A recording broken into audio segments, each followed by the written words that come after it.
Friends, welcome to Soni's vision channel. आज मैं आपको 8 स्टेप्स बताऊंगा बिजनेस को ऑटोमेशन में डालने के लिए। देखो, धंधा बड़ा करना है ना, तो बिजनेस को ऑटोमेशन के प्रोसेस समझो। आज मैं आपके लिए प्रैक्टिकल 8 स्टेप्स लेकर आया हूं। अगर आप इन स्टेप्स को फॉलो करोगे तो डेफिनेटली आप भी अपने बिजनेस को स्केल कर सकते हो, ऑटोमेट कर सकते हो। देखो, अगर आप अपने धंधे को बेचना चाहते हो, स्केल करना चाहते हो, तो उसके अंदर ऑटोमेशन रिक्वायर्ड होता है। बड़ा बिजनेस बनाओगे तो कहाँ पे ध्यान रखोगे। आप छोटे से गल्ले पे बैठते हो, दुकान चलाते हो, फैक्ट्री चलाते हो, आपसे 10-20 लोग, 50 लोग नहीं संभलते, तो 500 लोग कैसे संभलेंगे। अगर आपको बिजनेस किसी को सेल करना है और उस एक आदमी को पता है कि ये धंधा आपके बिना नहीं चल सकता, तो वो इस बिजनेस को क्यों खरीदेगा, क्यों इन्वेस्टर आपके बिजनेस में पैसा लगाएगा जो ऑटोमेशन पे चल ही नहीं सकता।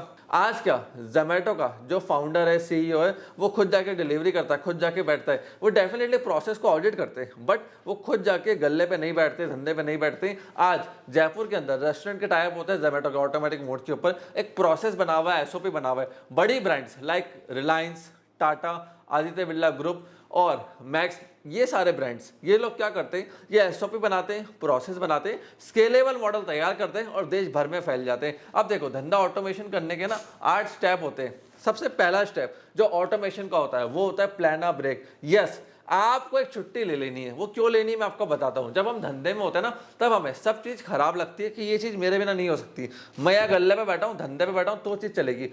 एक हॉलीडे प्लान करो, किसी दूर देश में या जगह पे जाओ, किसी दूसरी सिटी में चले जाओ, रिजॉर्ट में चले जाओ, वहां पे फोन डीएनडी पे डाल के छोड़ दो। अब आपको लग रहा होगा ऑटोमेशन का इस सबसे क्या लेने देना है। देखो, क्या होता है जब हम धंधे में होते हैं, यही सबसे बड़ा मिथ होता है कि भैया मैं छोड़ दूंगा ना, मैं चला जाऊंगा तो धंधा नहीं चलेगा। आप जब जाओगे, फोन डीएनडी पे रखोगे, 2 दिन बाद फोन को देखोगे, वापस गल्ले पे आओगे, तब आप बेटर प्लानिंग कर पाओगे। आपको आइडिया लगेगा मेरे पीछे से क्या चीज खराब हुई, क्या चीज बिगड़ी। और एक चीज समझो, फैक्ट्री पे कभी आग नहीं लगेगी, दुकान पे आग नहीं लगेगी, चोरी नहीं हो जाएगी जब आप गल्ले पे नहीं हो। ये मिथ होते हैं कि भाई मैं नहीं बैठूंगा, चोरी हो जाएगी, आग लग जाएगी, नौकर भाग जाएगा, कंपटीशन धंधा खा जाएगा। 1-2 दिन से कुछ नहीं होने वाला, सारी मिथ होती है। 90% माइंड के अंदर जो आपकी मिथ है वो निकल जाएगी। हाँ, 10-20% एक्चुअल चीजें होती है जो धंधे के अंदर एरर्स होते हैं, जो आपको दिक्कत देते हैं ग्रोथ के अंदर, उसको आप आइडेंटिफाई कर पाओगे। फिर दूसरा स्टेप जो आपको करना है वो है ग्रुपिंग करना मिस्टेक्स को। अब देखो, आपको क्या करना है, वापस आने के बाद है ना, 2 दिन आपको काफी अच्छा टाइम मिला सोचने का। जब आपका फोन डीएनडी मोड के ऊपर था, पूरी टीम आपको कॉल कर रही होगी, व्हाट्सएप कर रही होगी, पड़े रहने दो। अब वापस आके देखो एरर्स क्या हुई है, मिस्टेक क्या हुई है, लूपहोल्स क्या रह गए, कहाँ जब आप नहीं थे 2 दिन में। 100 में से ऐसा ये नहीं हो सकता कि 100 की 100 चीजें हुई नहीं। 100 में से 50 चीजें नहीं होंगी, 80 चीजें नहीं होंगी, 20 तो हुई होंगी। तो 20 चीज को अलग कर दो, जो हुई उनको नहीं छेड़ना। जो 80 या 50 चीजें नहीं हुई है उनको आपको देखना है, उनको ग्रुपिंग करना है कि ये एरर्स थे, अब इनको बैठ के मेरे को फिक्स करना है। अब आपने 3 चीजों का ग्रुप बना लिया होगा। पहली जो बहुत अच्छे से हुई उनको अवॉइड करो, अब उनको नहीं छेड़ना, चलने दो। दूसरी जिनमें कुछ एरर्स आ गए, और तीसरा जो कंप्लीटली होल्ड पे चले गए। अब अपनी टीम को बिठाओ, टीम नहीं तो टीम बनानी पड़ेगी, और एक्चुअली में आपके पास टीम है तो उनको बिठाओ, उनसे कंसल्ट करो, उनसे डिस्कस करो कि भैया जो एरर्स है ना क्यों है। हर एक टीम मेंबर से 4-4 प्रपोजल मंगाओ, और जो प्रोजेक्ट्स होल्ड के ऊपर चले गए उनके लिए भी अलग टीम बनाओ, टीम मेंबर से डिस्कस करो कि इनको एग्जीक्यूट कैसे किया जा सकता है। अब एक चीज समझना, टीम बहुत मैटर करती है। अगर आप टीम से डिस्कस नहीं करोगे, इन्वॉल्व नहीं करोगे, धंधा बड़ा नहीं बनेगा। अब क्या होता है, बिजनेस ओनर्स हिंदुस्तान में खुद डिसीजन ले लेते हैं, वो सबसे बड़ी गलती होती है। मैं आपको बताता हूँ क्यों। आपने खुद ने डिसीजन लिया ना, कल वो डिसीजन बिगड़ गया, काम का नहीं रहा, नहीं चल पाया, टीम नहीं चला पाई, ब्लेम आप पे आ जाएगा कि सर हमने तो पहले कहा था नहीं चलेगा, आपने कहा था चलेगा, आपने एडवाइस करा था, आपने बताया था। तो हमेशा टीम की एडवाइस लेनी है। एक टीम मेंबर से जो मैनेजर लेवल का है, समझदार आदमी है, बेवकूफ़ आदमी से कभी भी एडवाइस मत लेना, प्रपोजल मत लेना। जो लेबर वाला आदमी होता है नीचे का, उसको वैसे ही काम करने दो। समझदार आदमी से एडवाइस लो। एक टीम मेंबर से एक प्रॉब्लम के सोल्यूशन के 4 प्रपोजल मंगवाओ कि मुझे 4 सोल्यूशन आप लोग बताओ, उनमें से बेस्ट आपको चूज करना है। 4 में से कोई पसंद नहीं है, चारों को रिजेक्ट कर दो, नेक्स्ट डे वापस नया बना के लाएंगे। वो उनकी हेडक है, वो उनकी ड्यूटी है। उनको इन्वॉल्व करो, उनसे डिस्कस करो। उससे क्या है, फ्यूचर में अगर चीज़ें बिगड़ती है, उल्टी पड़ती है, कोई दिक्कत आती है, तो आप बोल सकते हो कि मैंने आपसे डिस्कस करा था साथ में, तो उस समय आपका भी हाँ था। इसलिए टीम का इन्वॉल्वमेंट रखना जरूरी होता है। फिर चौथा पॉइंट, अब देखो जो मैंने कहा था ना, तीसरी चीज जो बिल्कुल खराब हो चुकी थी, चल ही नहीं पाई आपके इन्वॉल्वमेंट के बिना। अब ये देखो ब्लॉकेजेस क्यों आता है, कहाँ पे टीम को आपसे एडवाइस लेने की जरूरत है, वहाँ उनको थोड़ा डेलीगेशन दो, अथॉरिटी दो, उसके एसओपी बनाओ। अब जैसे अमेजोन के अंदर है, अमेजोन पे जो कॉल सेंटर में लोग काम करते हैं, एक एम्प्लॉय को पर मंथ 2200 रुपये का क्रेडिट दिया जाता है। मतलब ये होता है कि कोई भी कस्टमर आ रहा है,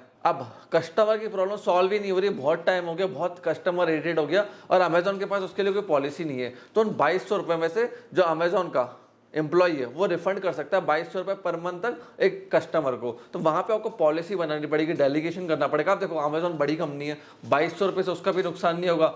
और देखिए एम्प्लॉय को भी लगता है कि मेरे को अथॉरिटी मिली है कुछ, तो मैं 2200 रुपये में से कुछ कस्टमर को सोल्यूशन प्रोवाइड कर सकता हूँ, उसको कुछ रिफंड कर सकता हूँ। ये बहुत अच्छी चीज़ें होती हैं कि आप डेलीगेशन करो, प्रोसेस बनाओ, SOP बनाओ, कस्टमर को दिक्कत मत आने दो। Customer is the ultimate king of your business because he is giving you money. तो कस्टमर को दिक्कत ना है उसके लिए आप प्रोसेस बनाओ, सोल्यूशंस बनाओ, टीम को वैसे ट्रेनिंग दो। क्योंकि देखो अब आप सोच रहे होंगे अमेजोन 2200 रुपये में नुकसान तो नहीं खा रहा, क्योंकि अमेजोन का एक पर कस्टमर एक्विजिशन कॉस्ट अराउंड 1800 से 1900 रुपये के बीच में इंडिया के अंदर। तो वहाँ पे अगर वो 2200 रुपये एक कस्टमर के रिटेंशन में खर्च भी कर देगा तो भी उसको लॉस नहीं है, क्योंकि अगर वो नया कस्टमर एक्वायर करने जाएगा तो उसको वापस 1800-1900 रुपये खर्च करने पड़ेंगे। तो ये प्रोसेस, SOP, ये जितनी भी चीज़ें होती है ना, बहुत सोच के समझ के एक पूरा पेपर में लिख के मैपिंग करके फिर बनाई जाती है, ताकि आपकी टीम इजीली एग्जीक्यूट कर पाए।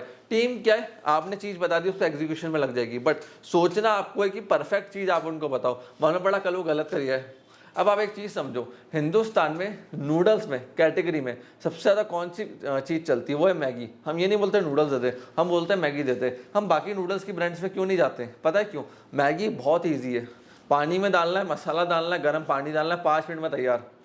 बाकी नूडल्स में टाइम लगता है, उसका प्रोसेस अलग होता है, इसलिए मैगी इंडिया में हिट कर गई। जितना आपका प्रोसेस इजी होगा, स्मूथ होगा, एम्प्लॉय भी टिकेगा, एम्प्लॉय अच्छा परफॉर्म भी करेगा, कंपनी भी प्रॉफिटेबल होगी। अब 5वां स्टेप, जो प्रोजेक्ट्स होल्ड पे चले गए थे अपनी लीडरशिप में टीम को देना चालू करो, वापस रीअसाइन करो और देखो अब आपकी टीम कैसा परफॉर्म करती है। जो आपने एरर्स को फाइंड आउट करा था उससे आपको आइडिया लगेगा कि फ्यूचर में किसको क्या डेलीगेट करना है और कैसे करना है। अब चलते हैं 6 पॉइंट की तरफ, जो कि सबसे इंपॉर्टेंट पॉइंट है, वो है लिस्ट टॉप 30 क्वेश्चन। देखो मैं टीम का आपको हिंदुस्तान में एक चीज़ बताता हूँ, इंडिया के अंदर क्या हमने टीम बना ली ना, उनको काम समझा दिया, वो फिर भी आपके काम में चीज़ों में एरर्स निकाल देंगे कि सर हमें पता नहीं था, हम भूल गए थे, ऐसा हो गया था, वैसा हो गया था। जबकि आपने क्लियरली उनको बता रखा है कि इस चीज़ पे ऐसे करना है, वो जानबूझ के आपको कॉल करेंगे।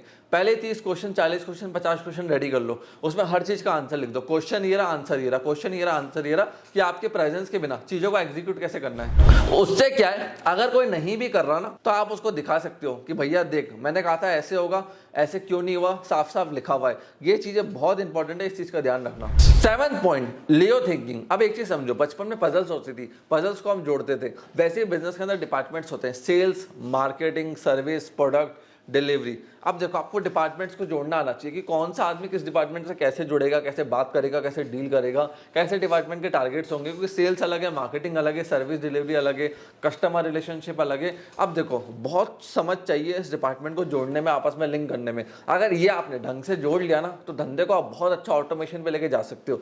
एक एग्जाम्पल मेरा ही देता हूँ, मेरा जो बंदा मार्केटिंग टीम में काम करता है वही मेरे सर्विस टीम में बैक एंड में भी काम करता है। रीजन समझाता हूँ उसको, सर्विस क्यों बताता हूँ, मैं सर्विस की चीज़ें क्यों समझाता हूँ, क्योंकि अगर जब वो मेरी मार्केटिंग कर रहा है तो उसको कैसे पता चलेगा मेरा आइडल कस्टमर कौन है, कौन मेरे से माल खरीद रहा है, कौन मेरे से सर्विस ले रहा है, कैसे ले रहा है, वो हर चीज़ को समझता है। उसके बाद वो मार्केटिंग में बेटर परफॉर्म कर पाता है। जितने भी लोग मार्केटिंग एजेंसीज को हायर करते हैं वो फेल क्यों हो जाते हैं, वो लोग अपने मार्केटिंग एजेंसी को सर्विस नहीं समझाते हैं, या फिर सर्विस टीम वालों को, जो सर्विस टीम वाले होते हैं ना, और उनको मार्केटिंग टीम वालों कनेक्ट नहीं करते हैं, तो बहुत बड़ा कंफ्यूजन रहता है। मार्केटिंग टीम वाले कुछ भी मार्केटिंग करते हैं, कुछ भी लीड्स ले आते हैं, फिर सर्विस वाले और सेल्स वाले परेशान होते रहते हैं। तो इस चीज़ का ध्यान रखना कि आपको डिपार्टमेंट्स को लिंक करना बहुत अच्छे से आना चाहिए, ये बहुत जरूरी होता है। फिर देखो 8वें स्टेप की तरफ चलते हैं, वो सबसे इंपॉर्टेंट स्टेप है, वो है अपने टीम को बढ़ाना, उनको मोटिवेट करना। देखो आपको टर्नओवर चाहिए, प्रॉफिट चाहिए, आगे बढ़ना है ना, तो एज अ फाउंडर आप में एनर्जी होनी चाहिए, आप गोल ओरिएंटेड होने चाहिए। भाई आप सुबह उठ के आलसपन कर रहे हो, बासियां भर रहे हो,